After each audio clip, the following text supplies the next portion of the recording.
معقول حسن يوسف عمل كده في عبد الحليم حافظ؟ لما جه حسن الإمام مخرج فيلم الخطايا يختار الممثلين اللي هيعملوا الفيلم، كان محتار مين الممثل اللي هيعمل دور أخو عبد الحليم. المهم إنه استقر في الآخر على حسن يوسف، وراح قال لعبد الحليم إن في ممثل شاب هو اللي هيعمل الدور اسمه حسن يوسف، وما كانش فيه أي معرفة مسبقة بين عبد الحليم وحسن.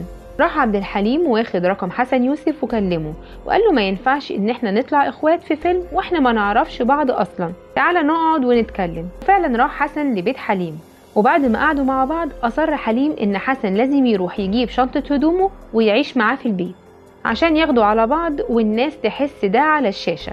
وفعلا حسن اخد شنطة هدومه وراح قعد لمدة شهر مع حليم قبل تصوير الفيلم.